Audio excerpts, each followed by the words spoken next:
Hello again, Conte. I've been spending a lot of time since the patch trying to get the golden melding ticket farm running again, and that effort has paid off, so I figured now that I've optimized the method and the route so much, I would do a full video covering it in its entirety so that you don't have to watch like 4 different guides. So here it is, the complete guide to gold melding ticket farming after the patch. I'm going to cover this in 4 parts. First I'll show you the results so you can see if it's even worth doing for you. Then I'll cover the process, like an overview of how it all works. Then I'll show you my optimal route, and lastly I'll cover some miscellaneous considerations. There are 3 main benefits to this farm. The main thing we're here for are these golden tickets, of which you can expect roughly 12 an hour.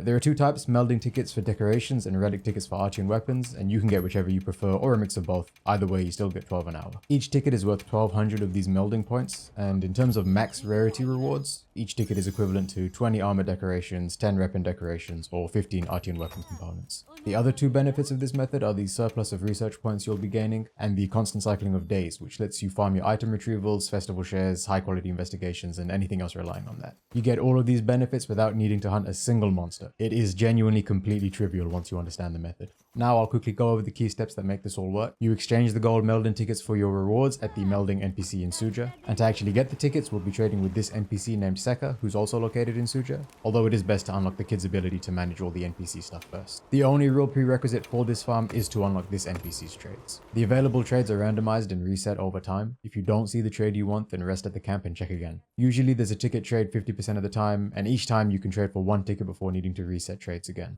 And in case you don't know, you can rest in the base camps to change either the weather, the time, or both. It costs 300 research points to do, and each time you do it, many things in the overworld are reset, including the NPC trades. From the trades, you can see that we need to farm this Nightflower pollen item. Those only spawn on a full moon, which is something that the game tracks. You could repeatedly rest at the camp to get a day with a full moon, but there's an easier way to do this. When you load into a private lobby after completely reloading the game, the moon cycle is reset straight to a full moon. To be clear, you cannot just save and quit to title. You have to completely turn off the game and restart it. On PC, this just means closing the game, but on console, you'll need to use the PlayStation or Xbox features to completely close the game. You'll know you did it right if you see the Capcom and all the other splash screens when you restart. And this is essential. You will not get the flowers to bloom unless you fully close and then restart the game. Now, once you're on the day of a full moon, the flowers will bloom and become harvestable when evening turns into night. If you rest straight to night, they will not bloom. You have to rest until evening and then allow time to pass naturally into night. You can still rest at the camp without missing the blooms, as long as you do not change the time of day, only the weather. This will let you reset Seka's trades without missing the flower spawns.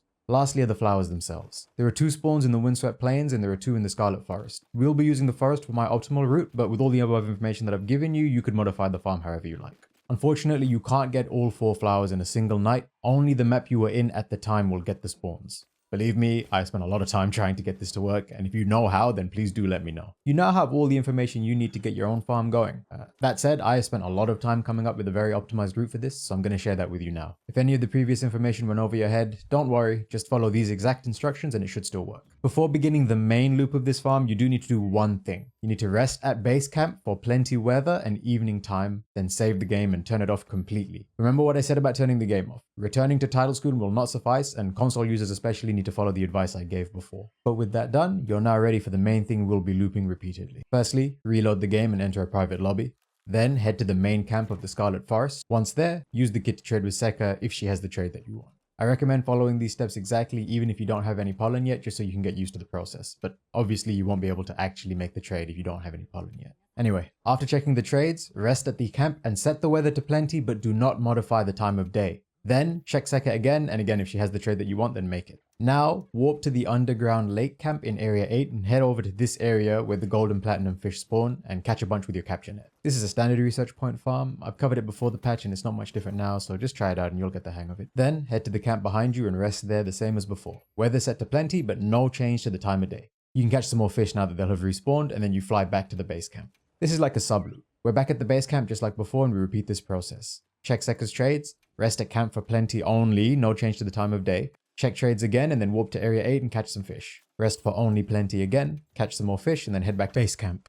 Trades, rest, trades, warp, fish, rest, fish, warp, trades, rest, trades, warp, so on and so forth. Keep doing this until evening is about to turn into night. You can tell based on the compass in the bottom left corner of the screen. Once evening is close to being over, you stop this sub loop and you move on to the next step, which is to warp to the southwest camp in area 14 and follow my route here to get to the first flower. Note that it cannot be harvested yet as evening has not yet turned into night.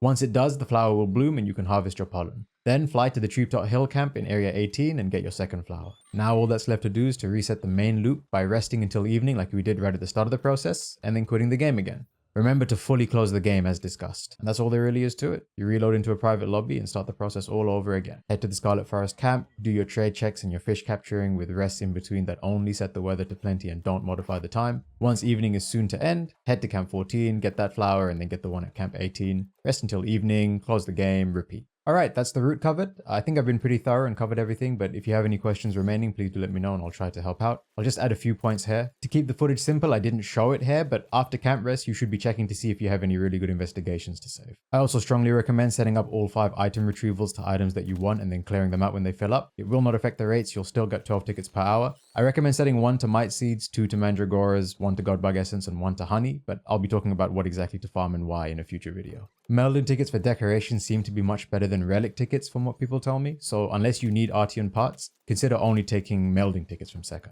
It doesn't affect the rates, you'll still get 12 tickets per hour. And for anyone who's seen my other videos on this, especially the pre-patch coverage, I'll just make something clear. We aren't doing any moon cycle resetting, via resting, or any quest posting with this method anymore. It works completely differently now. The last thing worth mentioning are the rates. People might hear 12 tickets per hour and think that's much lower than it used to be, but it's really not when you account for all of the time that you would have spent resetting trades at Sekka to actually trade the tickets and getting the research points. Before the patch, you could get maybe 20 to 25 tickets per hour with all of that included, and that's if you were equally happy with melding and relic tickets. If you specifically wanted melding tickets, then you would get maybe 15 per hour. So getting 12 per hour after the patch actually stacks up quite well. I spent the last 100 hours of gameplay farming flowers instead of hunting monsters, and that was just to summarize that into this 7-minute video for you. If you appreciate that effort, then please consider liking the video so that more people can see it. And also consider subscribing to the channel because I have a lot of interesting things coming to test. I have a lot of interesting stuff coming. Obviously build stuff and playstyle guides, but also things like the food systems and the meals, the possible decoration drops and how to save scum Artian weapons, which is something that I've been working on, as well as farms for armor spheres and the reinforcement stuff. Seeing the channel grow will make me know that putting in this kind of effort is worth it. Alright,